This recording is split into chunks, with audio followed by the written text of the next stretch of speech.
Lucky Lefty Podcast. Woo, thank you, God. You're faithful. Brought to you by Nora Whiskey at NoraWhiskey.com. It is that premium American whiskey at NoraWhiskey.com. Left, we are courtesy of Bleav Network, and we are presented by FanDuel. You go over to the FanDuel app right now. The over-under and the spread on this game, they kind of contradict. 28.5 point favorites are the Fighting Irish. Over under total sits right at 58.5. I wonder if it's going to go up because I expect the spread to go up as the week wanes and gets closer to kickoff.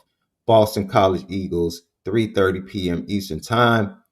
They will host the Fighting Irish, and you can find that and much more over at FanDuel.com.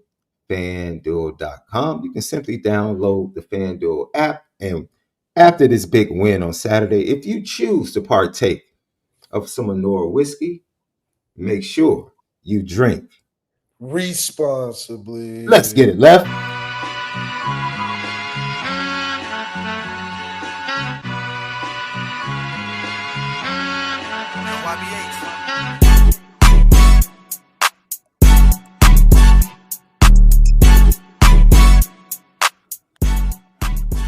Sean Davis, SD2 mics. That dude, the original Lucky Lefty himself. Tap in, Bleav Network. We dropped three episodes. We keep growing over there. We continue to grow over Bleav Network. It's because of you guys, and we greatly appreciate your support. Don't forget FanDuel, the FanDuel app, FanDuel.com. Jeremiah Love, plus 3,000 to win the Heisman. He is the best non-quarterback bet over at FanDuel and FanDuel.com. It is absolutely amazing. Let me tell you something, Left. Let me tell you how good God is, bro. So, amazing day. I shared some of the things we're doing to touch the community. I get a phone call today from another young gentleman that came up through the ministry who actually works with the White Sox ACE program. And he reaches out to me. His son is actually in 8th grade, a really good baseball player. And he's making this decision, being courted by all the top private schools where he wants to go. In 8th grade? 8th grade, yeah. This kid, man, he's really 5'2". He could do it all. What makes you good as an 8th grader in baseball?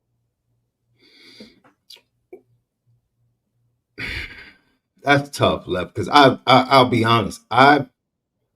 Baseball is a true sliding scale. Oh, okay. And what I mean by that is normally in Little League, you have bigger kids, right? Just naturally bigger kids. And normally they are viewed as, and then you have the smaller kids that really don't grow until they get to 8th grade or maybe in high school. And then all of a sudden they take off, right? I'll give you a perfect example. Ed Howard, who ended up being the #1 pick for the Chicago Cubs, I think 4 seasons ago. I think he's actually with the South. He's in South Bend with the Cubs affiliate down there, unless he's been bumped up. Julio actually cuts his hair, as a matter of fact. Wow. He graduated from Mount Carmel. He was that first-round pick. Ed Howard was on that Jackie Robinson West team that won the Little League World Series, the U.S. Championship. Wow. But he wasn't considered because he was smaller at that point in time. So when you looked at that team, there were some other guys on that team because that was around the time when they were all like 6th, 7th graders getting ready to be 8th graders. And so then all of a sudden... Being big matters in baseball? I mean, like, I know it does for pitchers. Like, if you're a 6'9" pitcher, you probably no, I mean, it's just like if you're a bigger kid in baseball, man, you're going to hit the ball further. You're going to hit it harder. And, it just takes some other kids time to kind of grow into their bodies. And Ed Howard, being part of that team, shout out to them. They just put out a great documentary. They just had their premiere here in Chicago. And looking for Netflix to go ahead and grab it so everybody can see it nationally. But, man, look, baseball is one of those sports, man, where basketball, usually you see the length and the size and the height pretty quickly, right? Every now and then you'll get an Anthony Davis story, Anthony Right. Davis as a freshman was 6'1", playing 6. point guard. Yeah, when he got to high school, he was 6'1". Oh my goodness. He's And by the time 6'11". he graduated, he was 6'10". Right? So that's like a fairy tale, bro. Like that That's doesn't crazy. happen a lot. Baseball is one of those, it's the great equalizer, right? Because your size matters more. You can't steal bases in little league, bro. I mean, you can delay steal, but your speed really isn't accentuated if you have those other tools, right? And so once you get into high school, now the other tools of the game, speed and intangibles become a little more apparent. But even let's say you are a kid that hits 425 in high school or 450, you only have 2 home runs in your junior season, but you have like 30 stolen bases. But percentages is that's a natural. Like you can't really train your batting average because it's like you either got it or you don't, right? Now, my point is they're not looking for um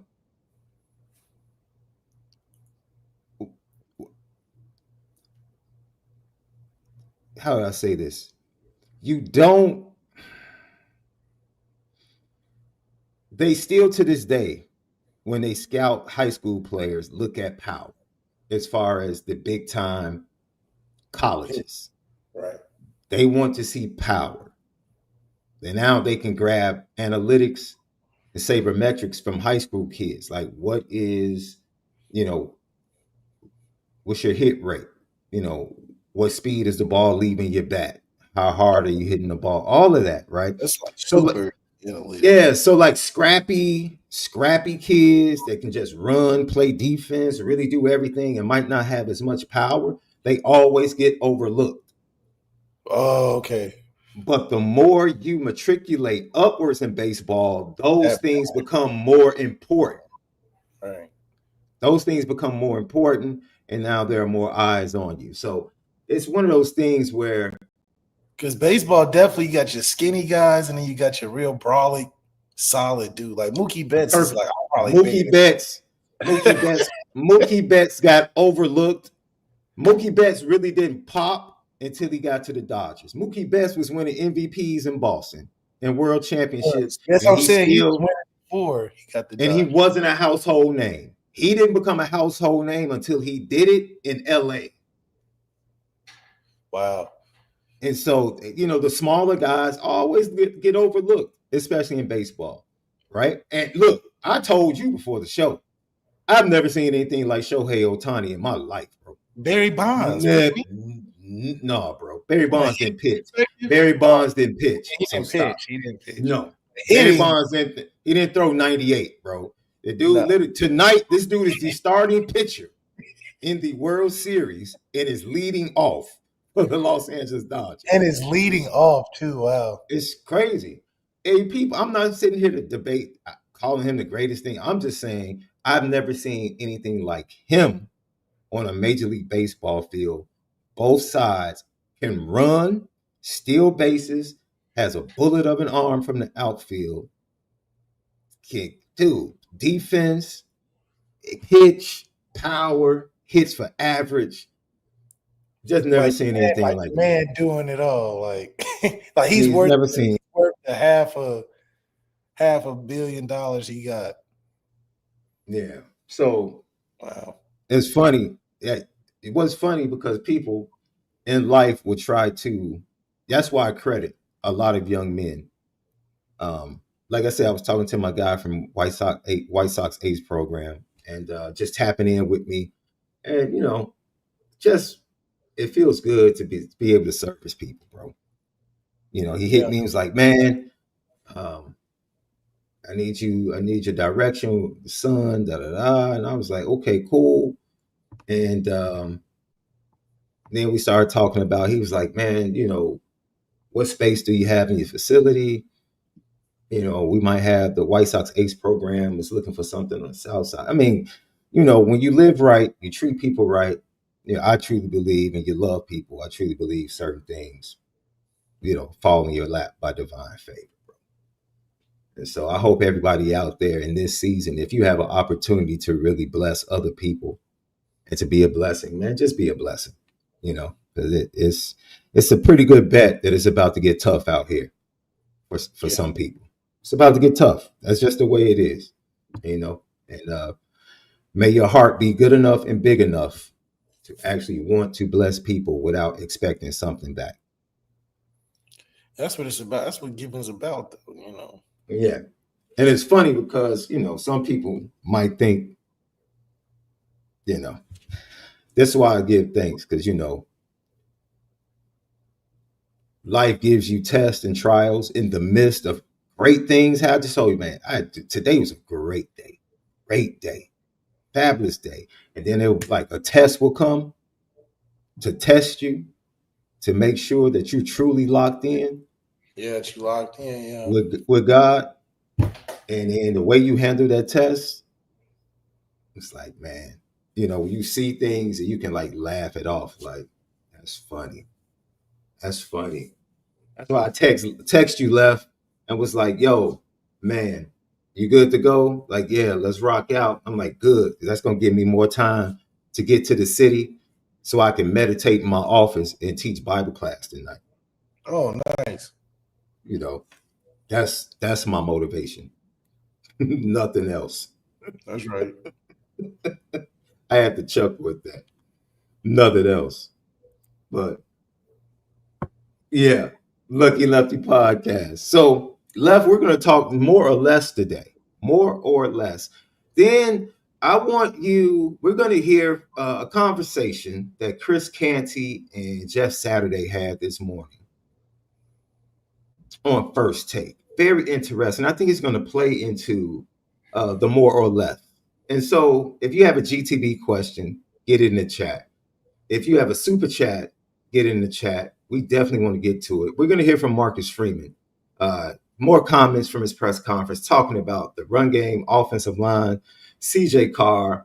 I started to bring up his comments about Brian Kelly, but he pretty much just said, look, I thank you, Coach Kelly, for the opportunity to bring me to Notre Dame. And he said something very poignant.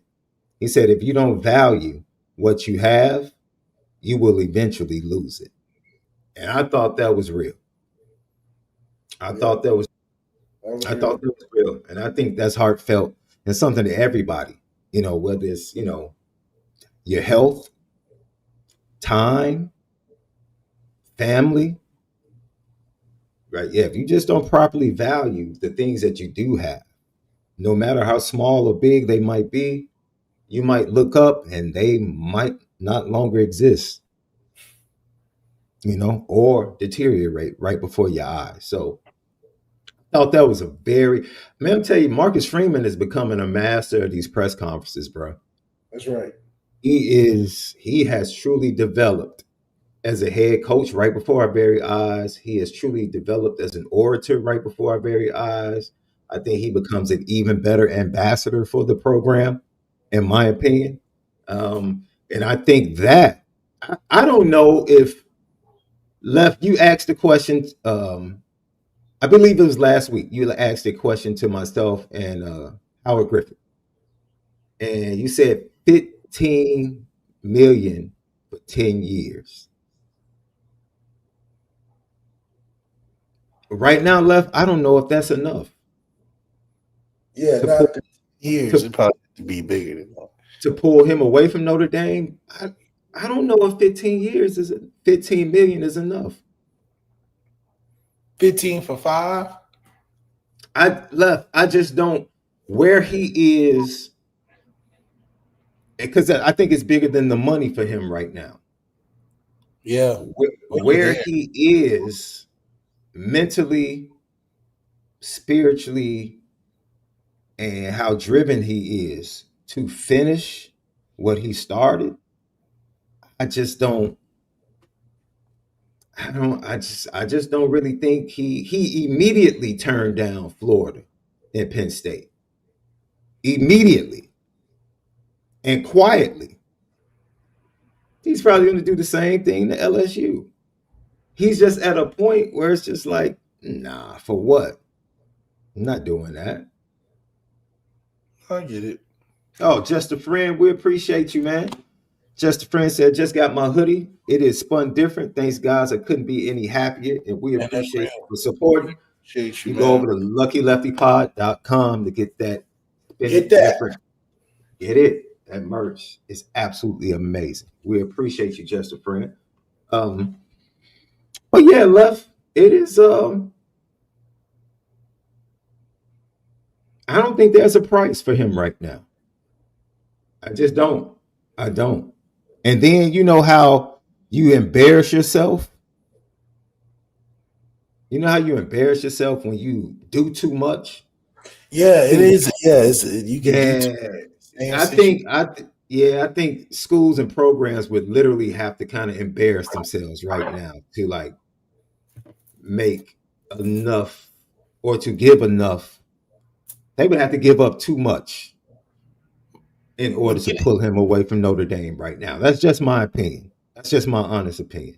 but then again, it's like, man, how do you keep recycling coaches?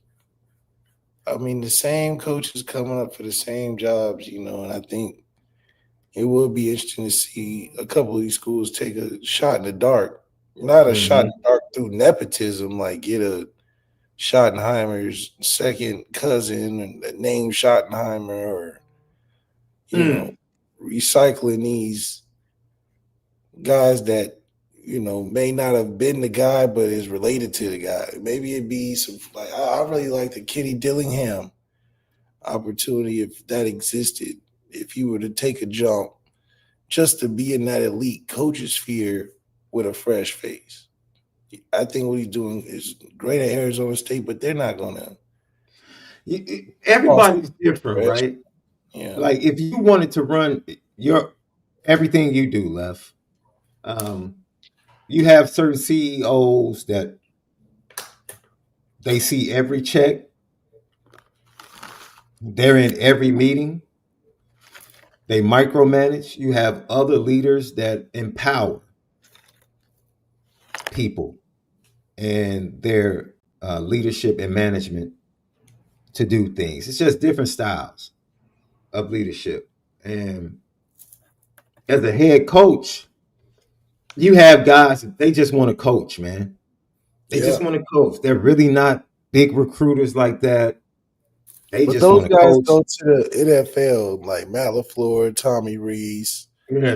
Nick Saban retired, I think Al Go. I'm gonna be honest, Al Golden was like that.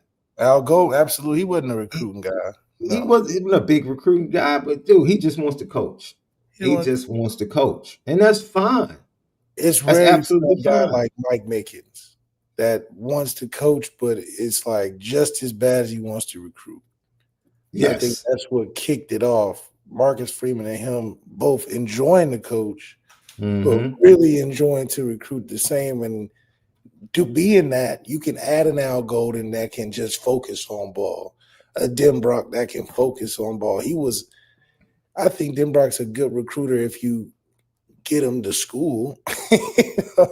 I just don't think as he's gotten older, been as excited to visit, you know, California schools and do all of that because he's gotten locked in at offensive coordinator. I mean, we're going to talk about that later, but I Yeah. think coordinators should stay coordinators, right? They need to stay where they are in terms of the scheme because of where college football is now.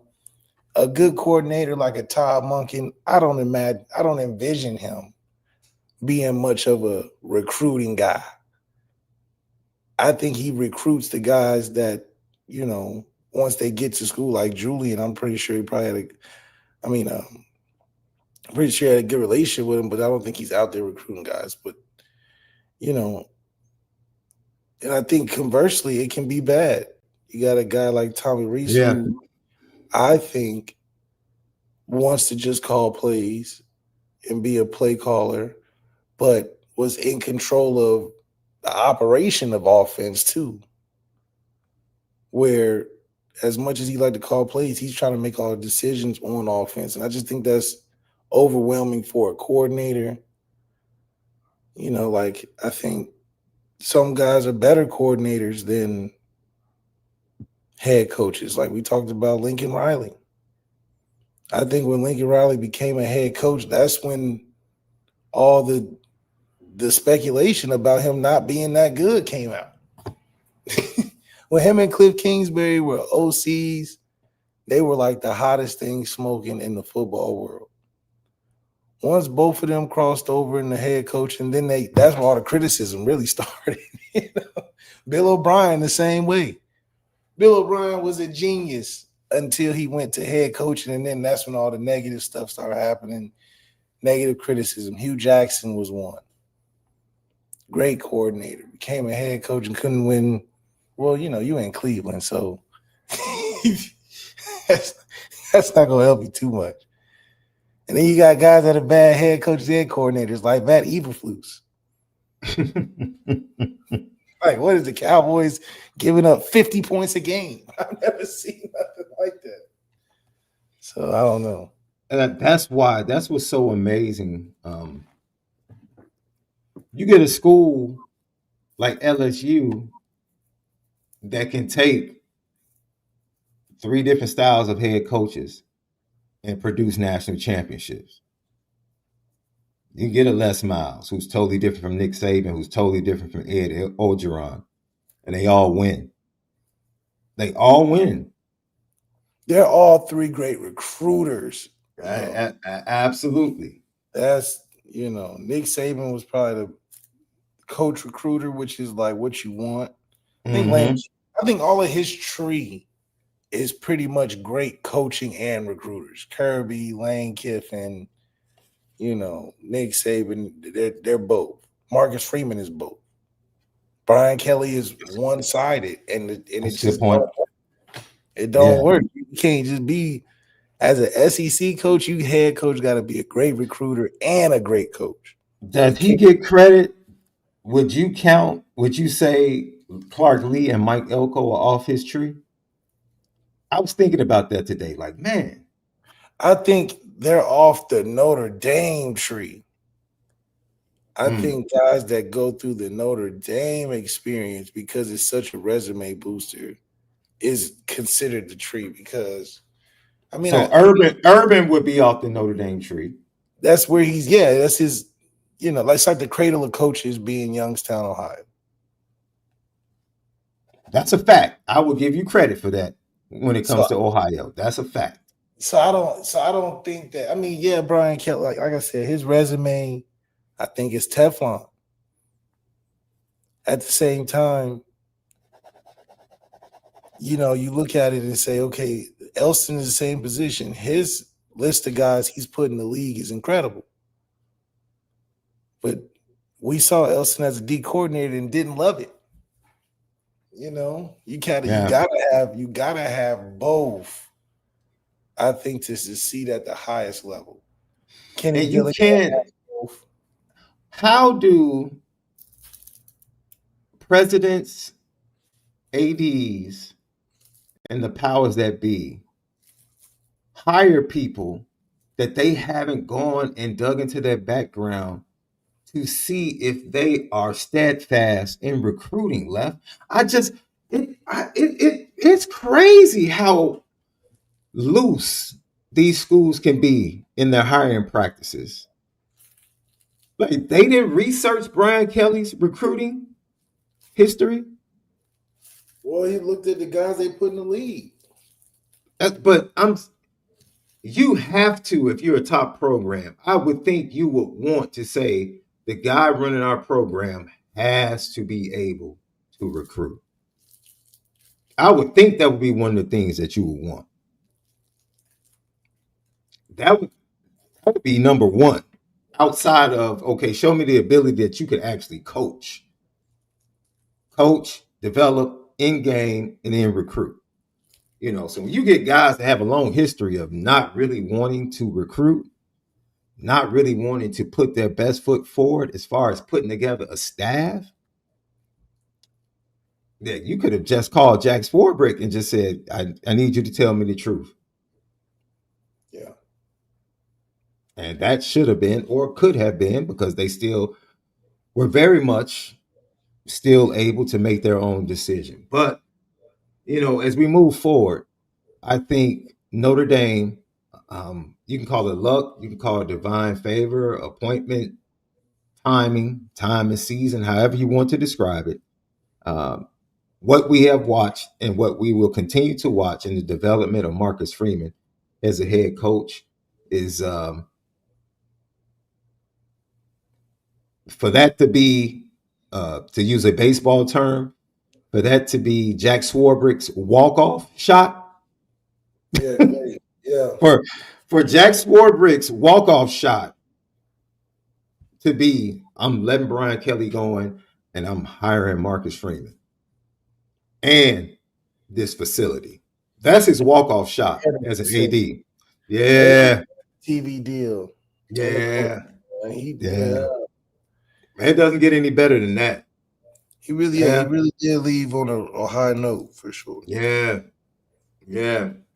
It And is. set us up with the super nice schedule the year after he left. Yeah, yeah. You're right. You're right. Lucky Lefty podcast. So let's get to it, Left. More or less. More or less.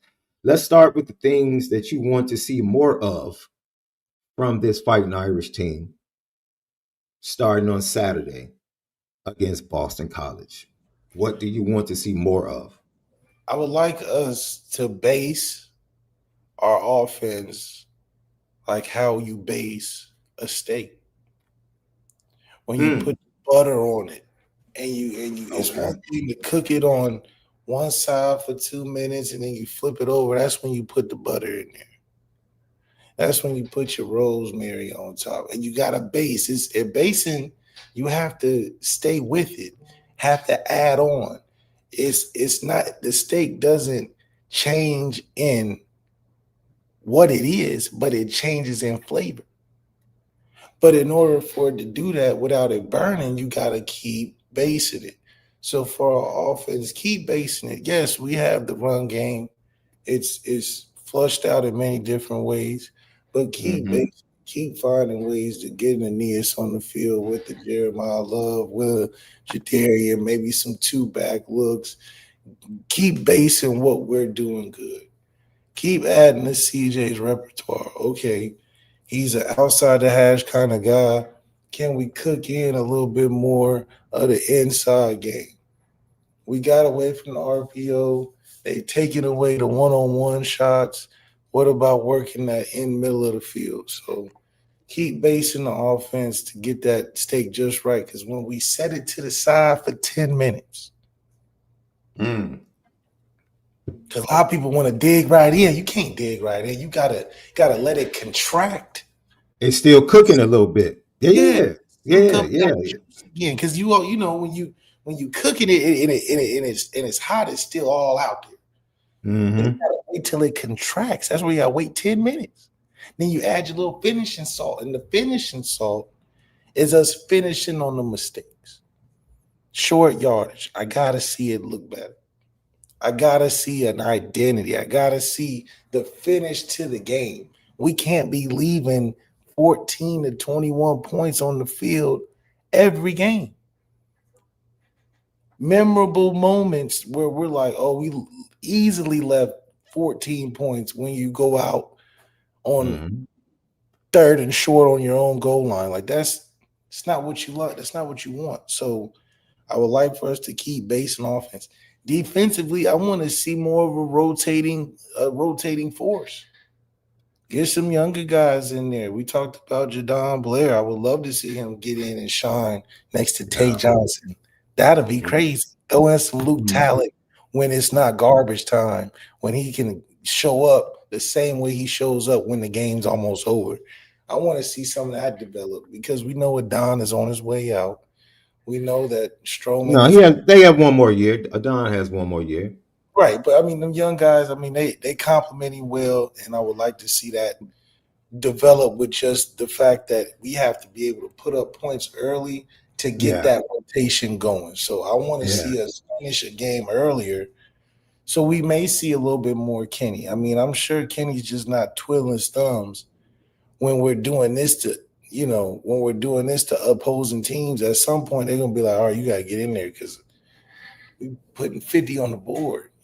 So I would also like to just see more gamesmanship from Marcus Freeman and some of the flares and the things that he likes to do that we saw in the playoffs last year just to gear up. I mean, November is our month to prepare for the Ice Bowl, first playoff game at home, hopefully, is what we're aiming for. But that Yeah. winning in the playoffs is a little bit more, as we saw, than talent. You're gonna need some things up your sleeve. So it'd be nice to see more of that come out from Marcus Freedom because all we've seen lately is just him just be mad at the refs. He got a highlight tape cussing out the refs. So I would like to see more of that smooth Will Smith, Marcus Freeman from Hitch, on the sideline making some calls that gets the crowd going. But overall, like I said, this is about guiding the ship into the dock. We don't have to create too many waves if we just do what we're supposed to. Whew. They're facing a team that gives up 184 yards per game on the ground. 184.3 does the Boston College Eagle give up on the ground each and every weekend. Oh, man. I feel sorry for these opposing defensive coordinators, bro, that struggle to stop the run with their defenders. They definitely each week, it was USC.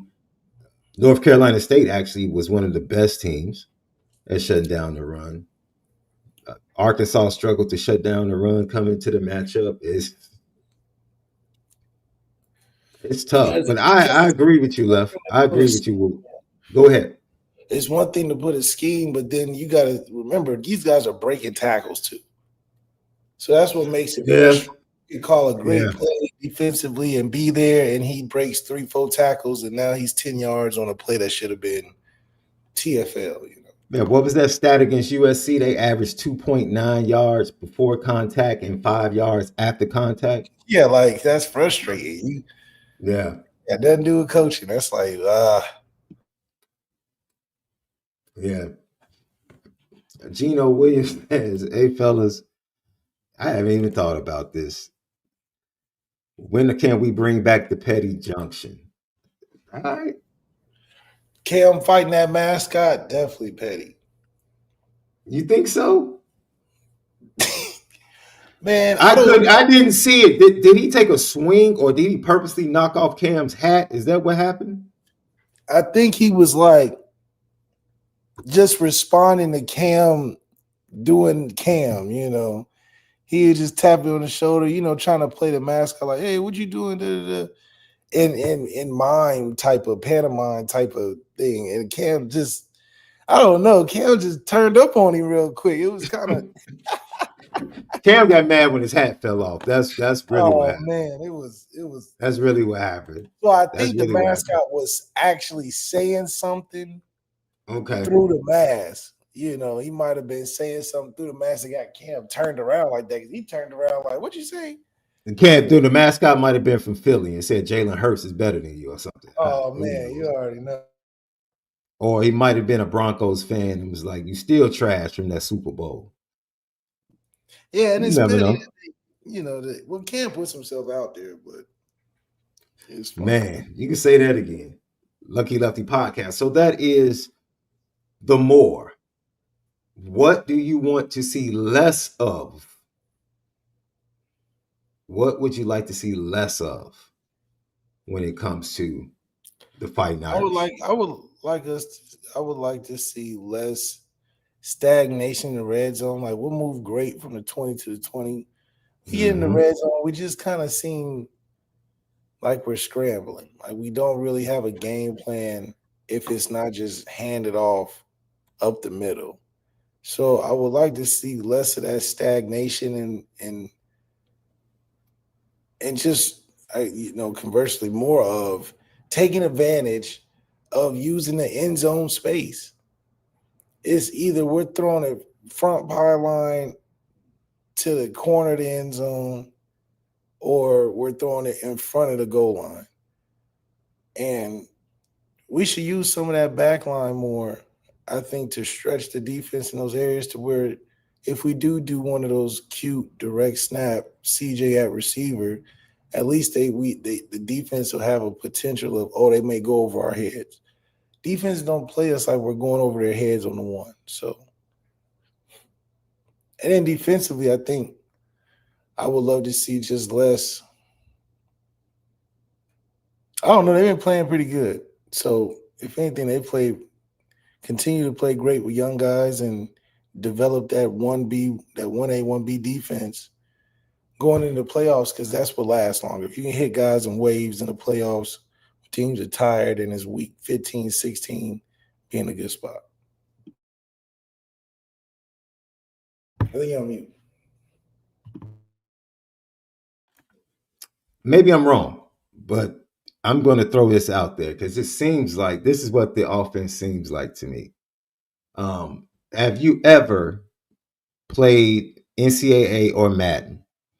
You find your team, you find your plays, because everybody has like 7 to 10 plays that they love, right? These are my 7 to 10 plays that I love. And sometimes you can get caught in running those plays and mastering those plays that you really don't even think about, like, what if because you're used to playing your boys, right? You're used to playing your crew. You know you're better than them. And you know I can beat them with these 7 to 10 plays. And then you finally play somebody outside of your crew that just has a different view and different approach. And they force you to go outside of those 7 to 10 plays. And I think Notre Dame, partially because of first-time starter, partially because they had a big picture, a plan for how they wanted their starting quarterback to develop. Like, we want him to be at this point after 3 games, and we want him to be at this point going into the bye week. And so because of that, I don't think they were really in a rush to kind of leave the packages that they had set and the goals they had set for him, because they felt like we can win games and handily beat teams with these packages. By doing extremely less, Yes, by doing less and just making sure we do these. But at some point, when you keep doing the same thing over and over again and putting it on tape, I don't care how much more talented you are than the other team. They have coaches that can come up and say, we're going to take these easy access throws away. Yeah, like the stuff we're doing is not complicated at all. Where a defense has to really strategize. It's more of like pick or choose your poison. Are you going to give up some run? You're going to give up some pass. And giving up pass is by loading the box, making it advantageous on the outside. But USC was like, you know what? We'll give up 500,000 yards rushing. I don't know why they thought. But CJ's not having a good game. It is crazy because when you say that and you gave out, more or less, or talked about them more or less, I started to think about, man, is there anything more that I really would have wanted to see? Could we have asked for, before the season started, if we saw CJ was going to be at this point with those stats, would we have wanted more? Just being honest. Of course, watching it and seeing what is left on the field, how the defense continues to leave. The offense continues to leave 10 points at minimum on the field each and every week, especially over the last 2 to 3 games. Yes, we can critique that. But if we knew before the season that CJ, what were we begging for last year, Lev? 150 yards through the air each game? That's literally what we were begging for. Like, can we just get 150 yards? If we can get 150 yards with my quarterback. But they're definitely managing him in a way where they're not allowing him to really go get it. Like, for instance, our red zone I believe that. Our red zone is either run up the middle or roll CJ into something. It's never like, all right, let him just run an actual pass concept from the 15 and in. It's either throw a go or roll out. It's never like, okay, let's run some concept.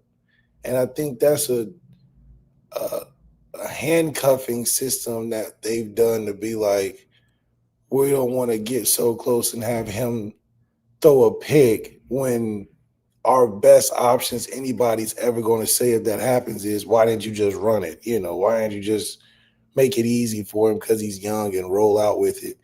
But having real trust in him is, okay, we're going to run this concept that we like. We don't care Mm-hmm. that it's on the 10. We're not scared of you putting the game in harm's way. And so I think that's just more or less how they put him in that position. But I do think that um, when it goes back to basing this offense, you got to kind of take some of them handcuffs off because, like you said, we're running some of the same stuff. Every week I'm seeing that tight end motion in and just run up in there and block color, just tight end motion down and we run right behind. Like that's on tape every week.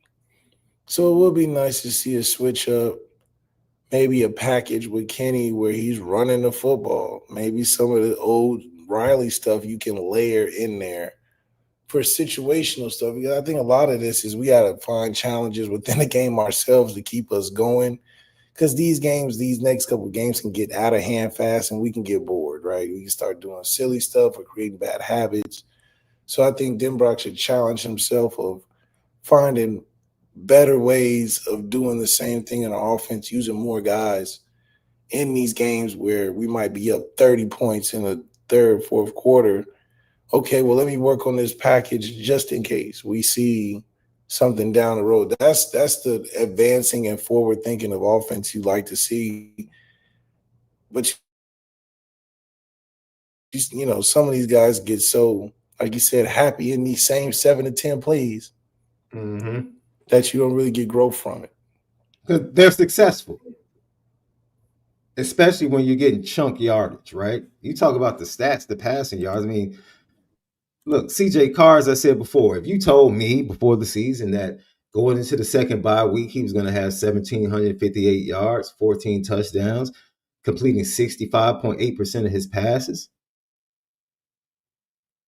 I probably would have said Notre Dame is probably undefeated. Man, CJ in 7 games put up 1,700 yards. Notre Dame is undefeated. They're undefeated. And they sit here 5-2. And um, he's actually been a better passer on the road. When you look at his splits, his rating at home is 166.8. His rating on the road is 176 or 178.5.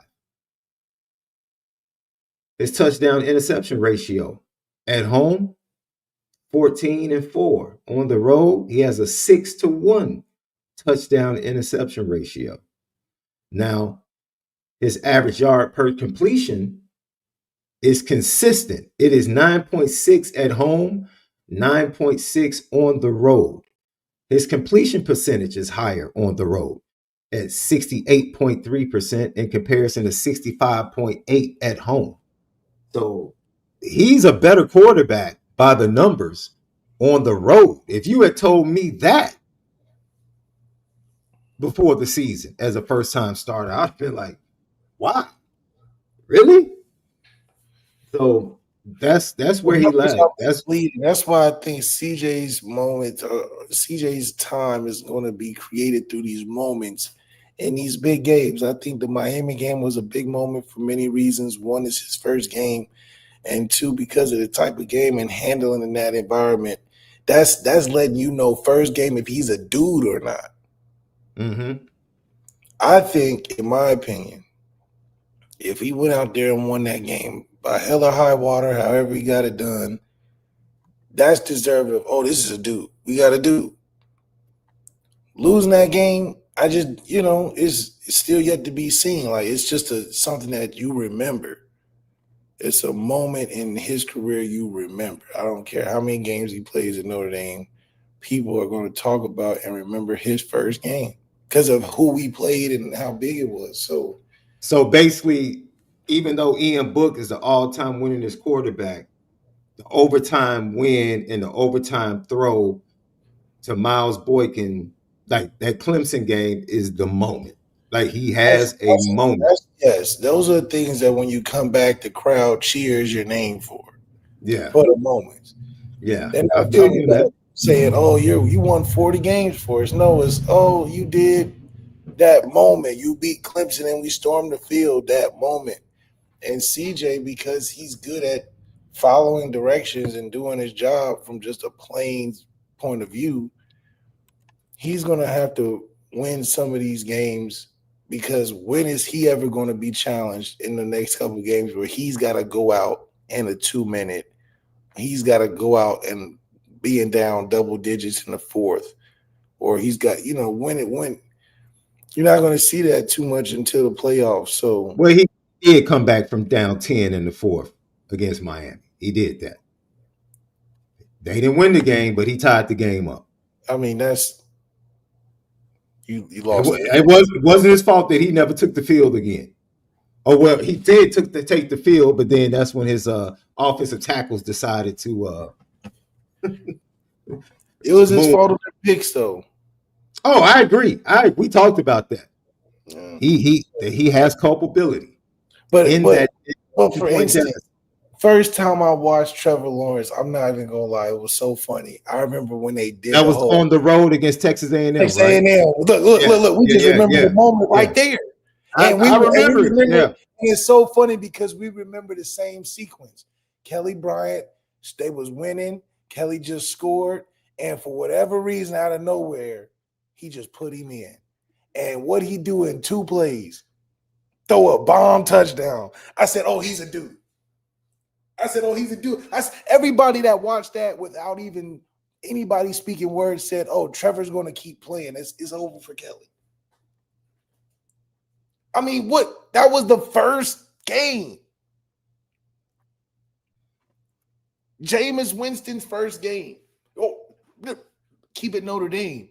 that was Jack on Monday Cohn's night. first game. Yeah, Jack Cohn's first game. Jack Cohn was a dude. 400 something yards, 4 touchdowns against Florida State prime time, all of that.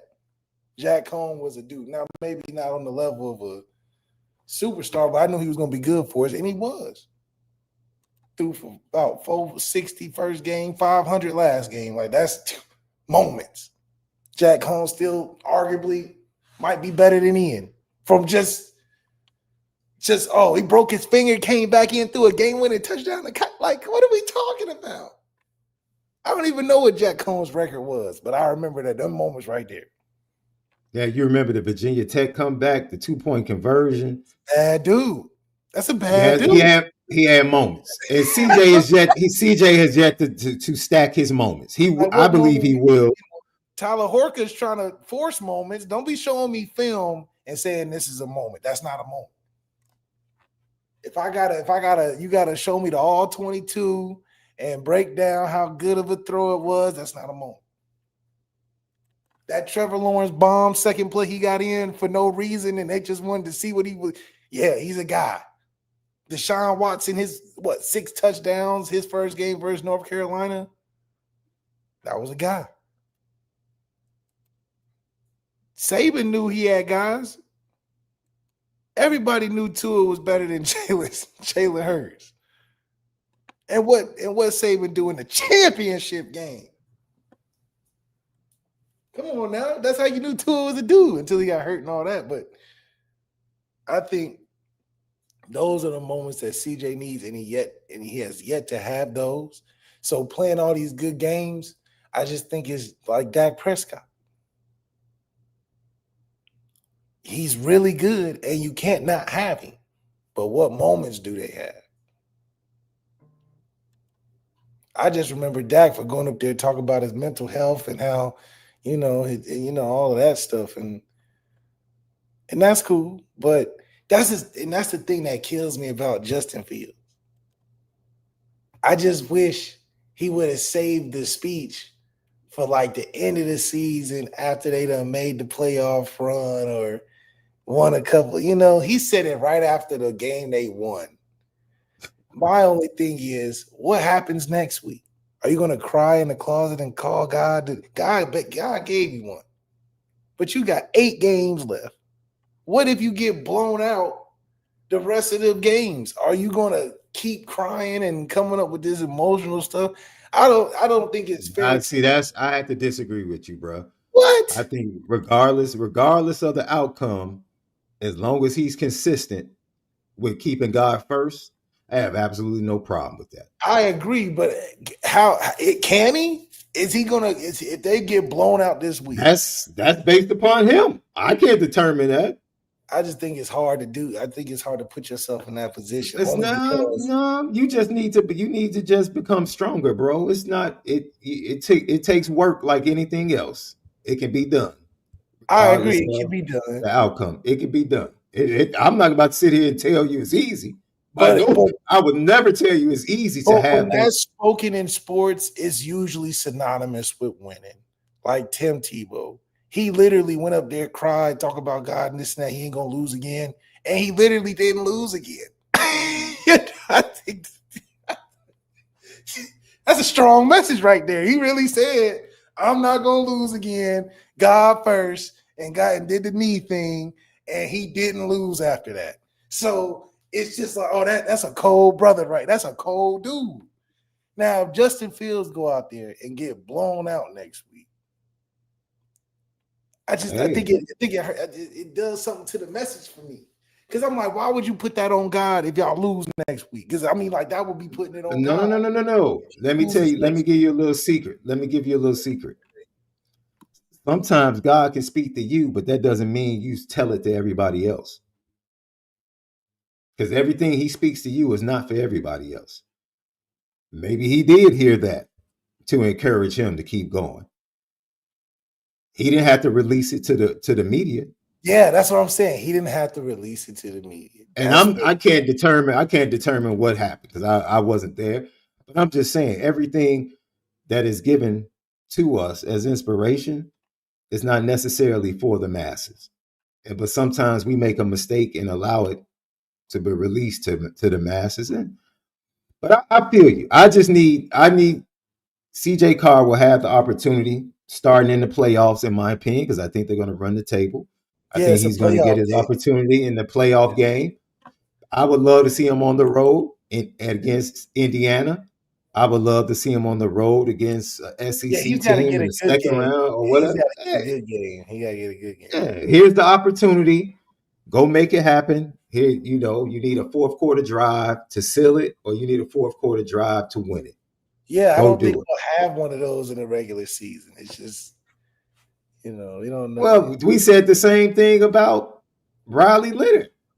Like, dude, you're not about to prove anything in the regular season. Yeah, you're not to us. No, the schedule doesn't allow it. The schedule doesn't allow me to do that because but Riley Leonard proved his worth in the playoffs. Like, he did. He had his proved his worth. He had his moments. Absolutely, he had his moments. He closed out Georgia. Like, I played great against Indiana.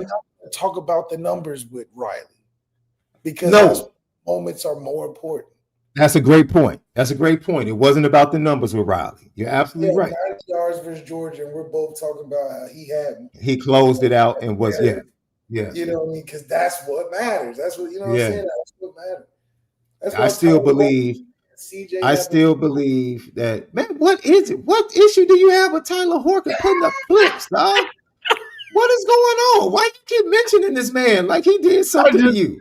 I'm just plugging Tyler Horka, man. That's my guy, man. I'm like, dude. I catch all his tweets, man. He's a great tweeter. He stays relevant on the timeline. I check him out all the time, man. I love his clips, man. That's what's up. Shout out to Tyler Horka. I'm like, man, what's going on? Let that man breathe with his tweets. His clips. Let him do his thing.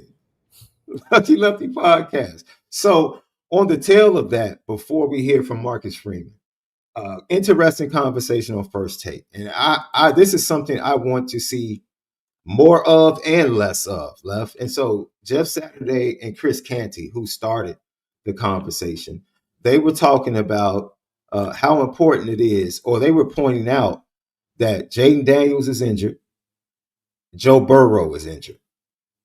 And Chris Canty said, what do they have in common? And everybody just looked. And Chris Canty said, the Bengals and the Commanders take the most snaps in shotgun than anybody else in the NFL. And both of their quarterbacks are injured. And he and Jeff Saturday went on to break down why that is. And I thought it was fantastic. And it's going to lead to my more or less. This was them from First Take. Conversation that I want to get into is a little bit bigger in terms of long term and the scheme that Cliff Kingsbury has around Jaden Daniels operating almost exclusively out of the shotgun. It's them and the Cincinnati Bengals over the past year and a half in terms of the most offensive plays out of the shotgun. What's going on with the Cincinnati Bengals quarterback right now? He's hurt. 3 times. What's going on with Jaden Daniels? He's hurt. At some point, you're going to have to get serious about protecting your quarterback, and that means utilizing under center a little bit more. Interesting. Good point. So I had this discussion today on Get Up about the Philadelphia Eagles and they moving more to under center this past week and what it did for their run game. This would be the same situation in Washington. It makes it so much easier for offensive linemen. Our angles change. Defensive linemen line up in alignment and setup totally changes when a quarterback is in gun or even in pistol for that matter. Like people are like, pistol don't help us either, right? Like basically defensive linemen are in tee-off positions. They are low and hunkered and they are going to be shooting gaps, getting upfield, causing disruption. When you play under center, they got to be more braced for double teams because the plays hit quicker. The backs can see the plays faster.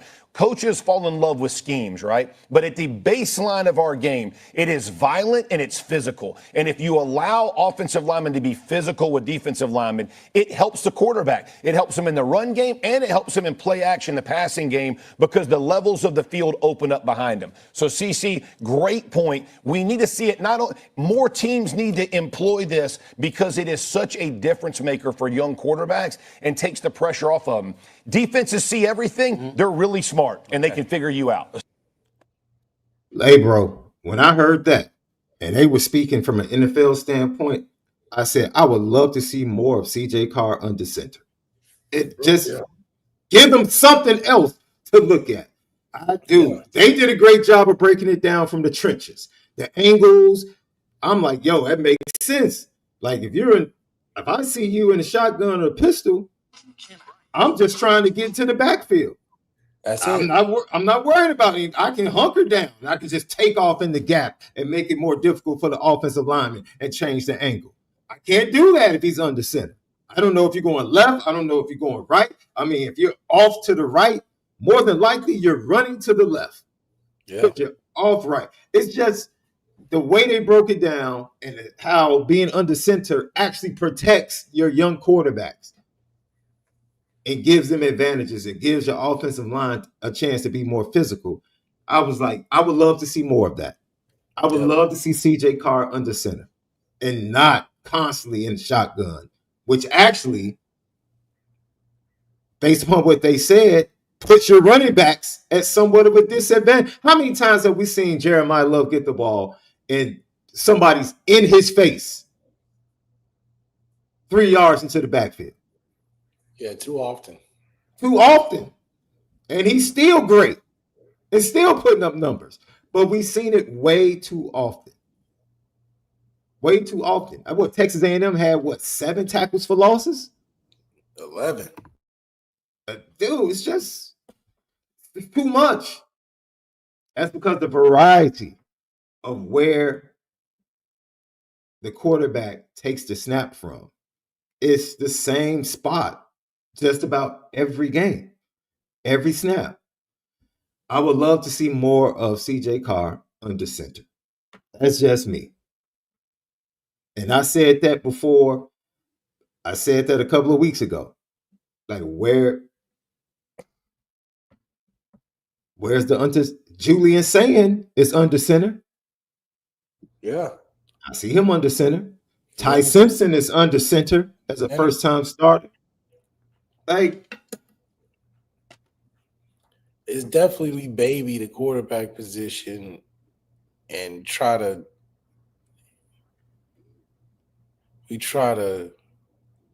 walk him through it, hold his hand. It's a held hand position that needs to be opened up more. Like you said, is we only really put him in the shotgun and then we get cute with him and motion him out and only set him up for play action downfield. And I mean, I think he would benefit so much more with his skill set because let's be honest, you put like you said, the defensive line doesn't treat CJ as a threat at all running the football because he's in shotgun.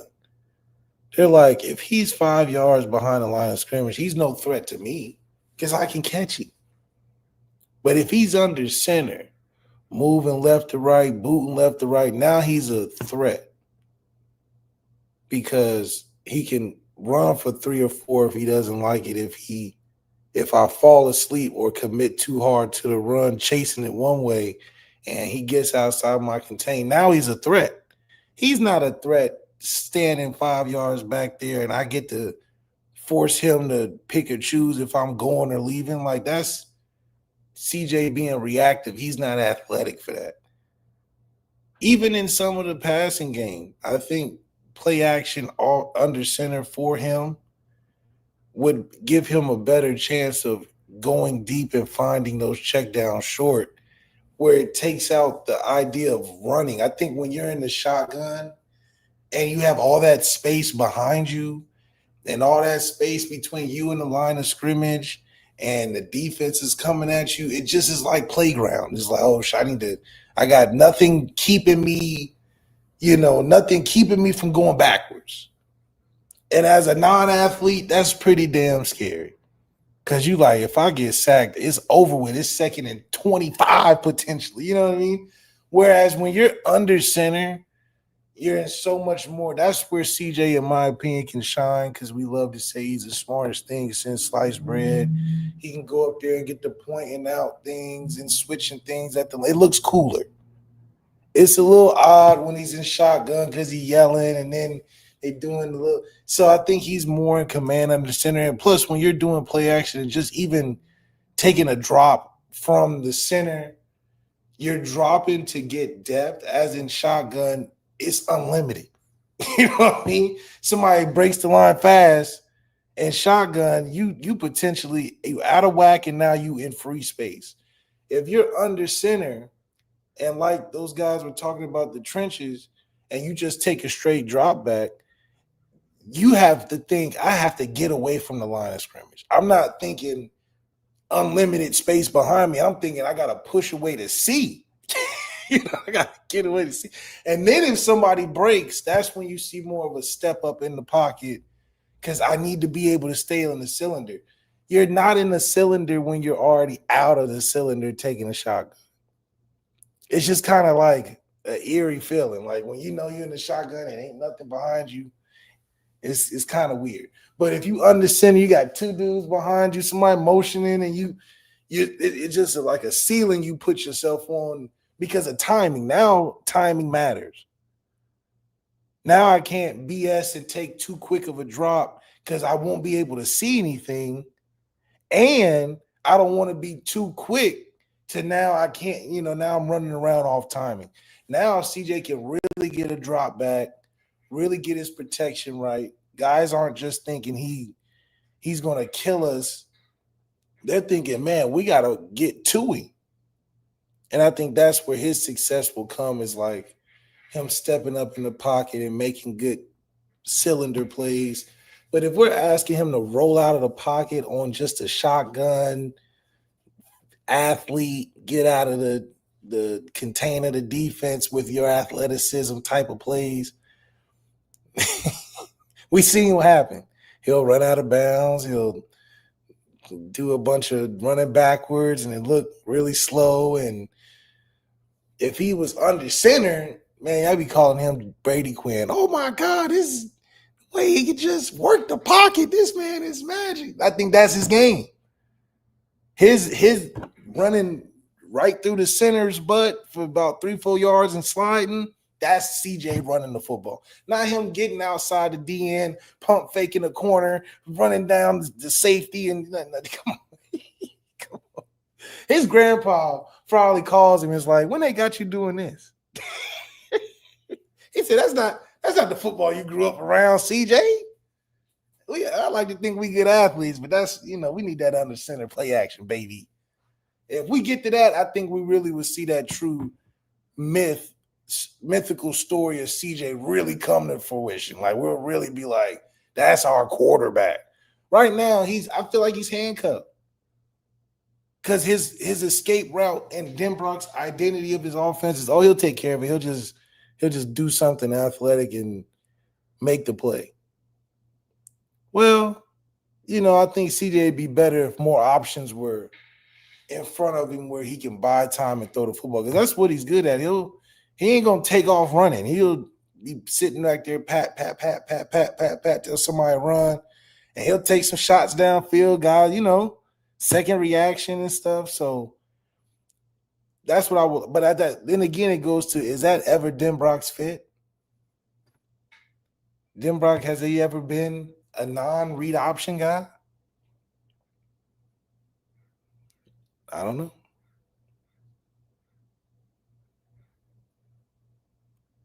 All I want to know is I just need, look, I see, like I said, once again, I see Julian saying do it, and you can answer this, Left. Eddie Milton fan says, doesn't give the running backs more flexibility? What do you mean, like? I think Jeff Saturday made it very clear when he said, when you're under center, the plays hit faster, and the defensive line can't get off as fast and be as aggressive. That, to me, makes it better for the running backs. Yeah, just think about Jeremiah Love at 7 yards with a full 4 yards of steam before he gets to the line of scrimmage.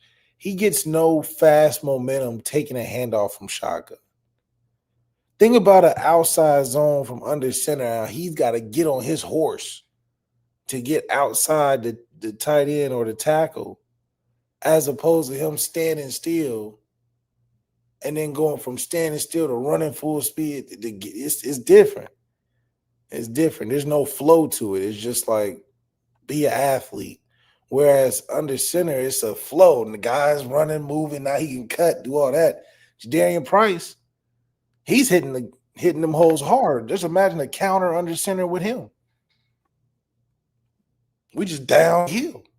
Run a duo play under center with him. He's getting those short yardage, So I think there's potential in that. Yeah.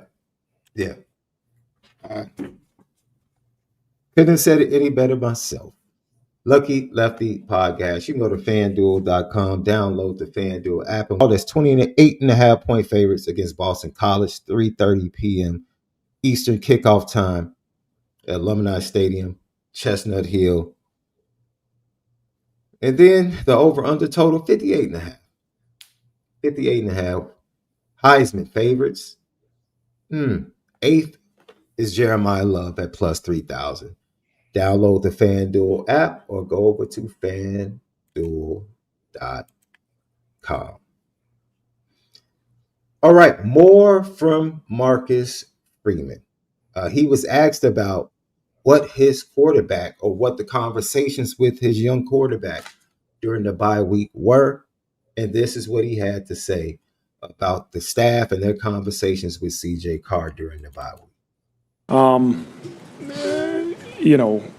Let's evaluate the last performance like we do every week and see where we can improve, why we made the decisions we made, and what, if presented with that opportunity again, what decisions would we make moving forward? And then going out to work, going back to practice and working on those things. So identifying the answers like we just talked about, and then putting them into work, and then making sure when it presents itself in the game that we make the right decision. But he has done a wonderful job in these first, I think, 7 games. I think he's first-time quarterback in terms of leading this offense, in terms of what he has on his plate. He's done a tremendous job, and there's more. That's the exciting part. There's more to his game that I'm looking forward to seeing how he continues to elevate in these next couple games.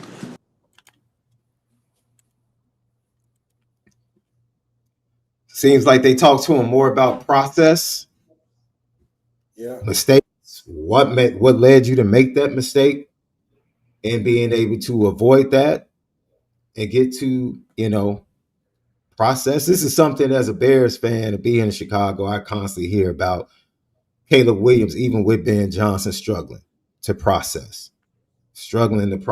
And I'm like, hey, bro, no, I don't know if anybody can speed up your process. Maybe your process speeds up by just game experience. Yeah, game experience. That's really the only thing, more than likely. So game experience, I think, is going to improve his decision making. I think it's safe to say he's made some costly decisions in some key moments of games. And I think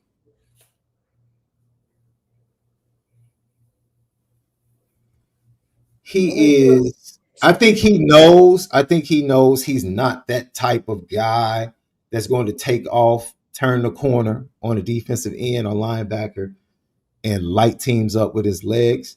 Right.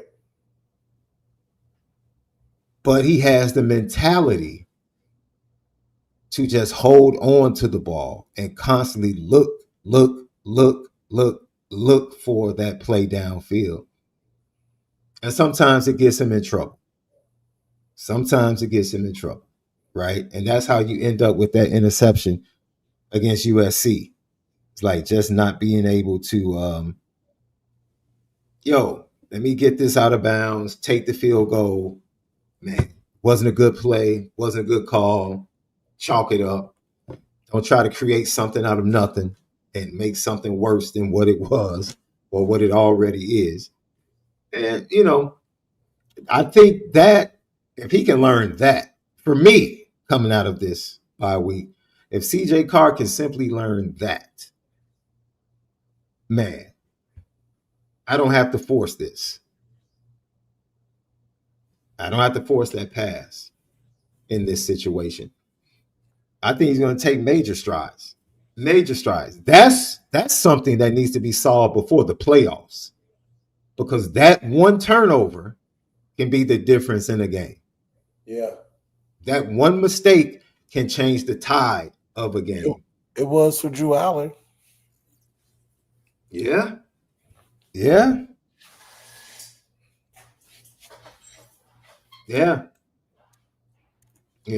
It's same thing in baseball. I'm watching the game last night. Tyler Glasnow is pitching well. It's into the fifth inning. The Dodgers up 2-0. Tommy Edman makes an error. Next thing you know, it's 3-2 Toronto. Like when you're playing good teams, mistakes become magnified even more. When you're playing good teams, you can get away with it a little bit versus bad teams. But when you do it against good teams, it usually ends up being placed on the scoreboard. And so that's something I think if he can get that right in his process coming out of the bye, I would be pretty happy with that, Left. I'll be pretty happy with that. Marcus Freeman was also asked about short yardage, Left. He was asked about the short yardage. You ready for this one? This is what Marcus Freeman said. Right, is that understanding we can always try to put our offense in a better situation. I've said this previously, you're seeing things to stop our offense in the red zone that maybe they hadn't shown on film, and we can't use that as excuse. We have to understand that. And so we have to schematically put our offense in a position to execute at a higher level, but then we have to execute, right? We have to ID the right guys. We have to, it's not the physicality, it's not the effort being given, it's sometimes a misidentification of what's being called. And so it's both. It's the calls we have to continue with, the package that we have to continue to enhance, but also the execution of what we're calling. At the end of camp, you identified defensive tackle as a position you thought improved the most from beginning to end of camp, and that might even be true from beginning of September until the bye week. Where did you see their growth, and do you agree with that they've improved greatly from the beginning of the season till? Cut the clip short. I apologize. I didn't improve. Matter of fact, I think I might have the. No. Nope. I didn't put it in there. It's still in the other spot. But no, short yardage for me left. You said it perfectly. When you get down into the end zone, everything, red zone area, everything becomes more condensed, which means that you have to use the full length and width of the end zone. Yeah. That's an area that you can use. I'll give you a perfect example. I think the tying touchdown in the fourth quarter for Alabama, they came out 11 personnel and sent the running back out the backfield. And it was empty set, and you could tell by Ty Simpson that he was waiting for the wide receiver to come across the back of the end zone in the middle. Because when they went out, they dictated zone by formation and by motion, and he knew the back of the end zone is going to come open late. And as long as he got protection, he was going to be able to hit it. He had Josh Cuevas in the middle of the end zone, and it was a tie game. And especially when you have a big receiver like MALIK Fields back of the end zone, just throw it up. Yeah. Just throw it up there. So I agree. I think they are not using the room that's afforded to them when they get down there. And you pointed out the lack of creativity in certain areas, not putting the best players out there to be your pass receivers when you go play action. It's very 2012 offensive. Not 2012-ish. Eli Ray. I understand. I don't know. I understand. Because they don't have Tyler Eifert on the team. First of all, that's 2012. They had Tyler Eifert. That's a little different. They had a guy that they would literally just put out there and just throw the fade to him. Like, you know what? Well, that's how MALIK feels. I agree. That's how he should be utilized. I absolutely agree. That would be my first call once I got inside the 10. First call. Yeah, that's my first. Yeah, that's. We're going fade. We're going to try to fade. See what they work. Yeah, absolutely. One other thing I would like to see less of is the bad part of special teams under place kicking.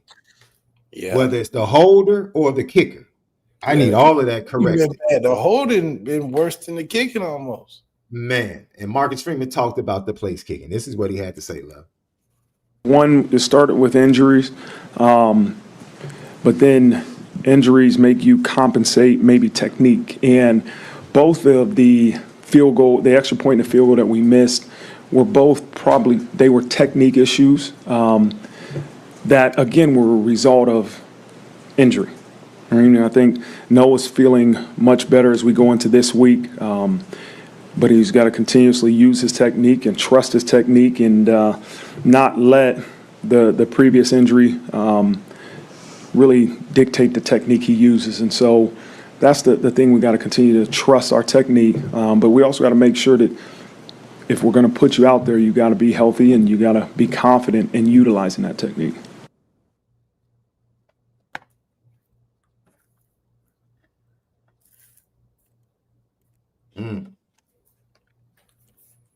Was he talking to Christian Gray? No. And first of all, thank you, Marcus Freeman. Thank you. I didn't play the audio or the video. I didn't cut it. But thank you to Marcus Freeman for finally publicly admitting so everybody could know because we would get in trouble if we publicly released it. So now that Marcus Freeman has publicly released it, Christian Gray has been banged up. Since fall camp, dealing with multiple injuries. And it's affected his technique. Thank you, head coach, for finally letting the people know what's going on. I knew what was going on. Couldn't say it. Tried to do it in a roundabout way.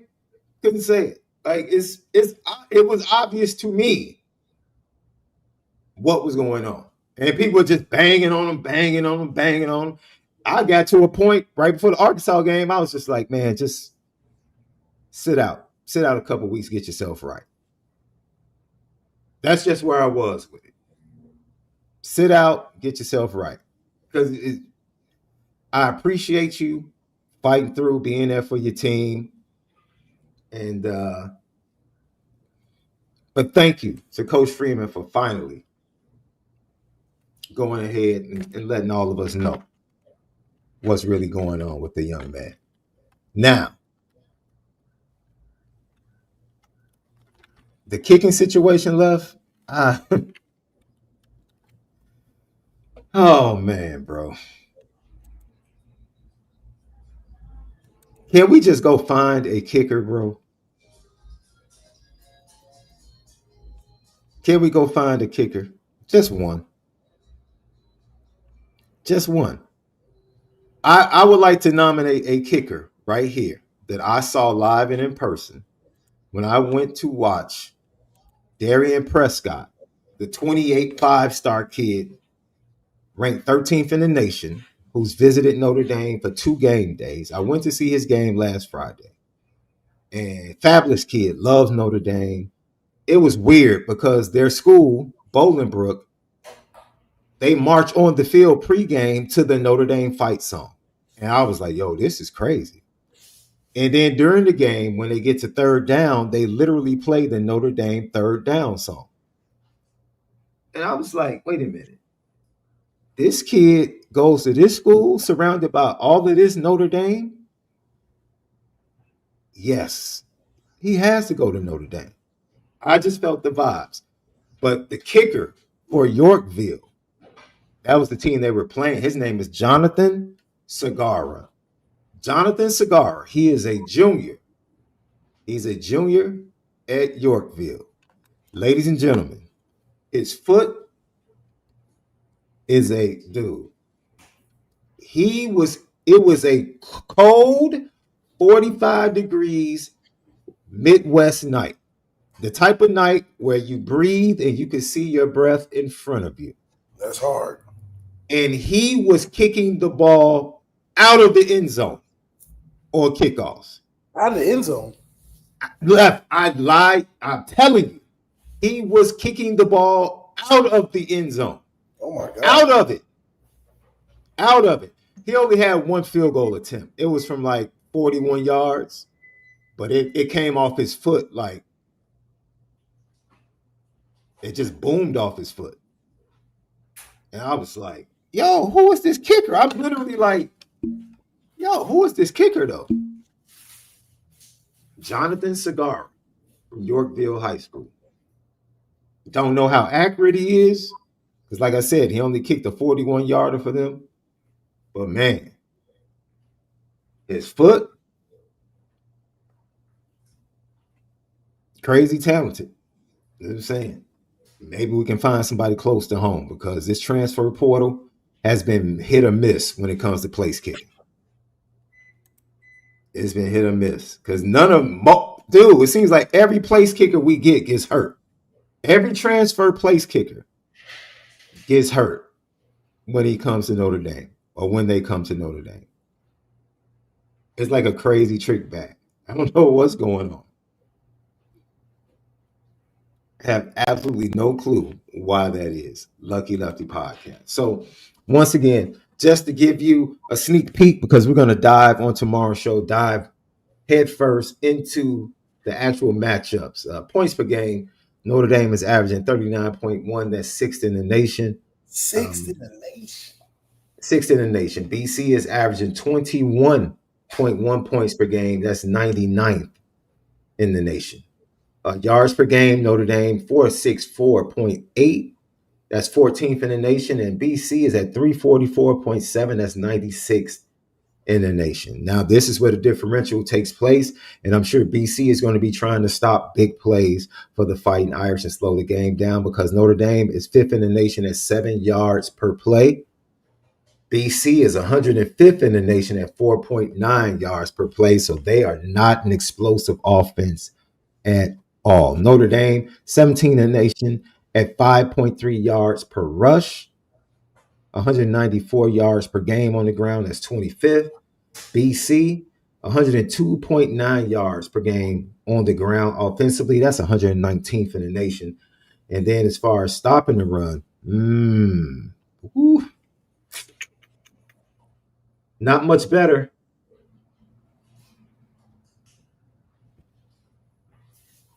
Not much better. Nah, man. No.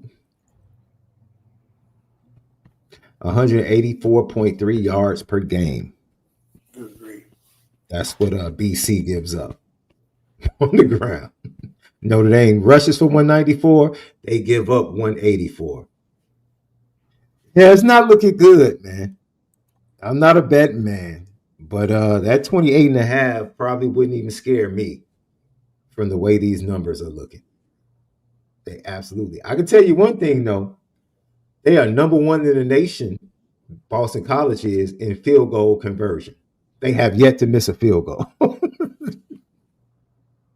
They are 100% on field goals. So maybe we'll be recruiting their place kicker this weekend. Number 11 in the nation are the Fighting Irish. In turnover margin, BC is number 120 in the nation in turnover margin. So once again, they give the ball away. They don't create explosive plays. They don't stop the run, and they don't really run the ball well. Yeah, Look, they got more problems to fix than us. Yeah, we would love to keep our heads level and keep level heads about this matchup. But honestly, Boston College doesn't give us much. Yeah. They don't give They us just much. don't. Yeah. It's not much we can say, oh man, Boston College, it's going to be a tough matchup. We have to watch out for this, watch out for that. It's like Bill O'Brien, after they played a great game on the road against Dylan Lonergan, came out, matched Aiden Childs for 4 quarters on into overtime on the road against Michigan State. Eventually, Michigan State won the game. You saw their offense, and you said, oh, this Dylan Lonergan kid, he might be a problem for Notre Dame late in the season. And then the kid tanks, falls off a cliff. His game falls off a cliff, and now they have a new starting quarterback. So, not you saying tanks. Man. Well, I guess that's the wrong word to say with all of these gambling allegations. So I'm not trying to by any means say.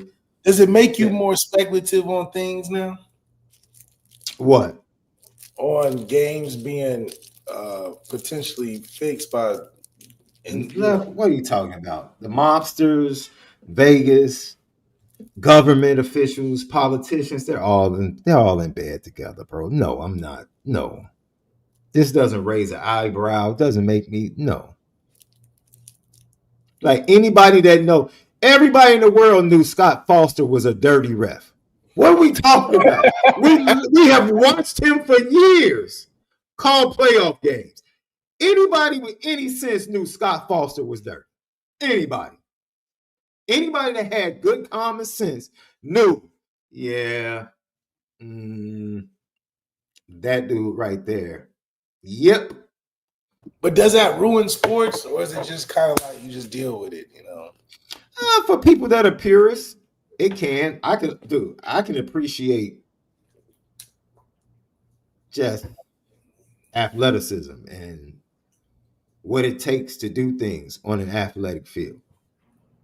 I can appreciate that. What you're talking about is the business. There's certain aspects of the business of college football that I despise. Absolutely despise. Doesn't change my experience on a Saturday, but I despise it. I despise it. I hate. I think it. I don't think gambling would ever impact football the way it impacts basketball. It's just totally different for some reason. Really? Yeah, it's totally different for some reason. Because the game of football, we know that one person can impact a basketball game far easier than one person can impact the football. Tom Brady could impact some games. He can impact some games, but dude, do you understand how obvious you have to be as a quarterback to throw a game? Oh, to throw one, yeah. Yeah. It'll be hard. It'll be harder to throw it than to just play regular. Take Terry Rozier. My man, look, dude, Terry Rozier has to be one of the dumbest people I've ever witnessed. As a criminal, he has to be one of the dumbest criminals. Him and his boys. They keep replaying the game too on X. Bro, he literally had all his boys bet money on the game. Then he left with a fake injury. The game the under hits. They get their money and their winnings, go back to his house and count the money at his house. How dumb can you be? But that's how you know they was watching. Yes. They was really watching. Yes. Wow. And the dude, that's the beautiful thing about, I love the movie Heat with De Niro and Pacino. And that's why Pacino was really dope. Because he always, like, you always think I'm being watched. Or, man. Somebody's saying this. Yes. Yes. Yes. And if you're going to do something like that, is when you hear it, right? It just sounds dumb. Because I'm not a criminal. So I don't know how to go about it. They was watching him. That's why it sounds dumb. No. Left. Even if they weren't watching them, they literally were inviting themselves to be seen. That's the thing. That's why they're dumb. You're literally inviting yourselves to be seen. But if you're not thinking somebody's watching you, that's like the first thing you're thinking. Oh, we finna get together and laugh about this and yuck it up. But the FBI watching you, it just makes it funny. They already have, literally. You know how many cameras are on you in Las Vegas if you go into a casino? You know how many artificial intelligence machines through the computers they have? Oh, they got face expressions, all that stuff, bro. All that stuff. So with these apps, you just think it's the Wild Wild West, and they're in bed with the leagues. So you don't think the leagues have the technology to target questionable betting patterns? Like, all of this that lets me know, like, you wanted to get caught. You wanted to get caught. You can cheat the people that's giving you gambling.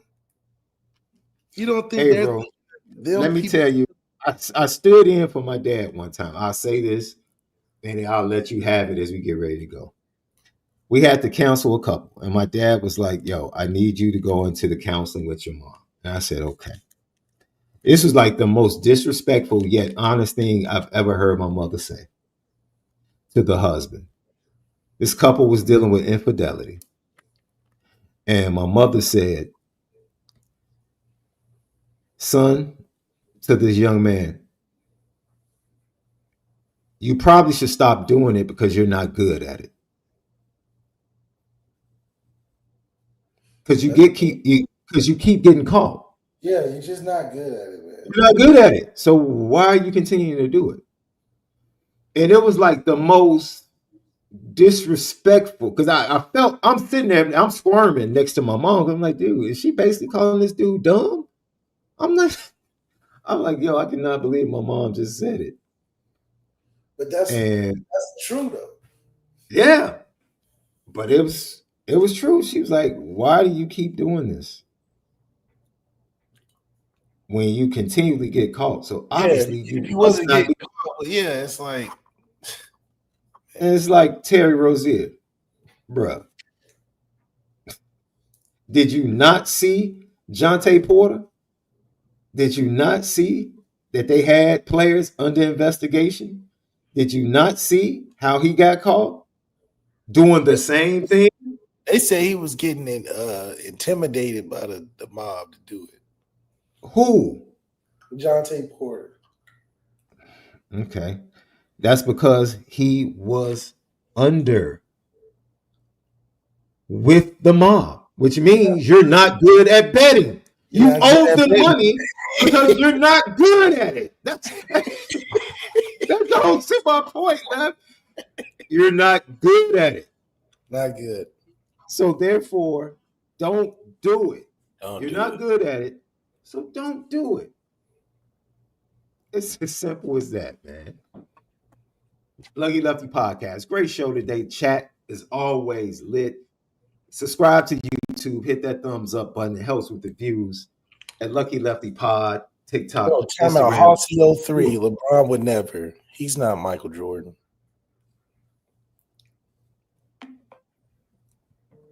I missed it. Oh, I see his comment. I don't know how that connects to the GOAT, but either way. Bleav Network, presented by FanDuel. 58.5 over under total over at FanDuel for this matchup between the Boston College Eagles and the Notre Dame Fighting Irish. 28.5 point favorites are the Notre Dame Fighting Irish right now. I think it's going to go up because I think plenty of money is going to be coming in. And then Jeremiah Love sits at plus 3,000. You asked me yesterday, what does he have to do left? And I told you, man, he needs 3 of these 5 games to be over 200 yards. Flat out. Yeah. At least. Needs to get it done. So, can he do it? Once again, I'll say it again. Notre Dame averages 194 on the ground. Boston College gives up 184. So we can start Saturday. We can start Saturday at Alumni Stadium. Start on Saturday. Yes. 3:30 p.m. Eastern.